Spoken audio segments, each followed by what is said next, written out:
Hello and welcome to Philosophy Vibe, the channel where we discuss and debate different philosophical ideas. Today we're going to be continuing our discussion of metaethics and looking at G.E. Moore's non-naturalism. I'll be explaining Moore's open question argument and his intuitionist theory. So John, would you like to just recap for us what non-naturalism is? So let's start off by saying that non-naturalism is a branch of cognitive ethics. Cognitive ethics is the idea that moral language is truth-apt. Moral statements are statements of fact and are either true or false, and so morality is something that exists in an objective world. Cognitive ethics can then be divided into two branches. One is naturalism. This argues that moral terms can be defined with natural terms. Most common is to define the ethical term good with a natural term like pleasure. The other branch is non-naturalism.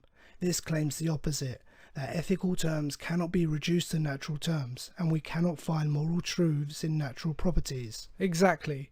So a big advocate for non-naturalism was G.E. Moore.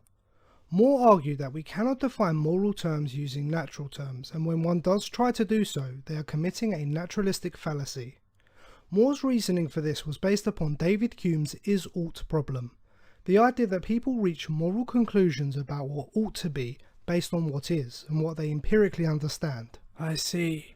So a moral naturalist might claim that what is good is what produces pleasure and what is bad is what produces pain. In this instance, Moore would claim that this is a naturalistic fallacy. Moore illustrated how reducing a moral property to a natural property is a mistake using the open question argument. The argument goes as follows. Premise 1. Good has the same meaning as the natural property n. Let's say pleasure. Premise 2. It is part of the meaning that if x is n, then x is good. So if x is eating fast food and eating fast food is pleasurable, then eating fast food is good. Premise 3. To ask is an x which is an n really good would be a meaningless question and would betray a conceptual confusion. So asking is eating fast food which gives me pleasure really good is a meaningless question. Premise 4. However, for any natural property n, asking is an x which is an n really good is not a meaningless question and betrays no conceptual confusion. It is an open question. So asking the question, is eating fast food really good, is not a meaningless question but an open one. Premise 5. Therefore, it cannot be the case that the predicate is good is synonymous with the naturalistic predicate n, or pleasure. Premise 6. The property good cannot be identical to a natural property. So conclusion, naturalist moral realism is false. Here we can see how Moore followed this logic to claim that moral properties cannot be reduced to natural properties. If the moral property good is analytically equivalent to a natural property, then it would seem ridiculous to question if this natural property really is good. Yet we find that it is never a closed question when we attempt to define a moral property. If we say good is synonymous with what I desire, it is always an open question for one to ask, is what I desire always good? And asking this question betrays no conceptual confusion. If we look at another analytically equivalent example, a bachelor is an unmarried man. For one to ask, I know that X is a bachelor, but is X an unmarried man, is a meaningless question, and therefore closed.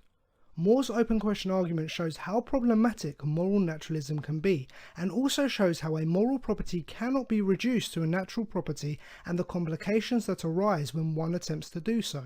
Okay, I understand, but then please explain. If Moore is a cognitivist, he believes morality is truth-apt. Morality is objective and moral language is subject to truth and falsity. How then can we recognize what is morally good and what is morally wrong if we cannot define morality in natural terms? Well, this is where Moore expands into his Intuitionist theory. Moore argued that moral terms like good cannot actually be defined. Words like good are simple terms. They cannot be broken down any further. He likened this to the color yellow. We cannot define yellow any further. Yellow is just yellow, and we just recognize it as yellow. And so good is just good. It's indefinable. We just recognize good when we see it, and we do this with our intuition. Explain. Humans just have this innate intuition. A moral intuition where we just recognize good and recognize bad without us needing to define it. So morality does exist, and although we can't define it, we can still recognize it. Interesting. Well, Moore does give compelling arguments for non-naturalism, but there are still a few problems with this theory. Really? Well, let's go back to the open question argument. I would argue that this in fact begs the question. Question begging is a philosophical term that means one assumes the conclusion of their argument during their premises.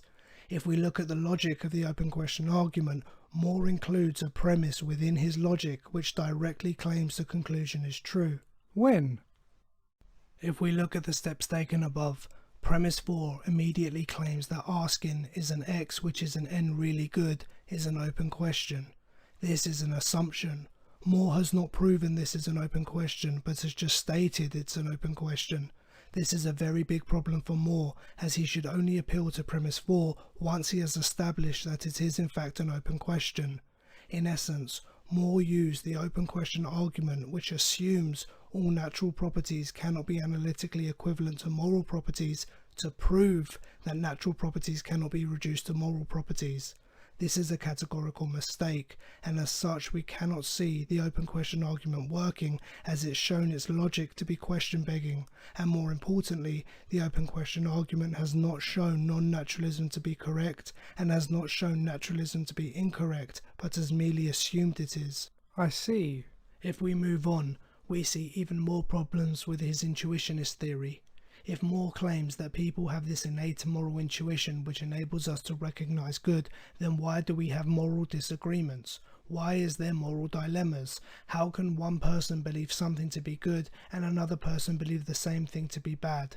If morality is objective and all people can recognize it, why do we not recognize it in the same way? Interesting. Moore used the example of the colour yellow as an indefinable term like good. However, Nietzsche criticized this analogy and argued that one person may see good as one thing, whereas another may see good as something else. This would suggest something along the lines of ethical colourblindness. Yes, I see. And finally, the idea of an intuition lacks any empirical evidence. We have zero proof of something like this existing. This seems like a metaphysical claim, and to base objective moral truths on a metaphysical belief in an intuition does not seem right to me.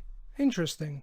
Well, we're going to be continuing with metaethics in the next video and looking at the non-cognitive branch, specifically at AJ Ayer's emotivism, but that's all the time we have for now. Thank you for watching, we hope you enjoyed the vibe. Please leave your thoughts and comments below on non-naturalism. Don't forget to like, share and subscribe and help grow this channel. Thank you very much and we'll see you all soon.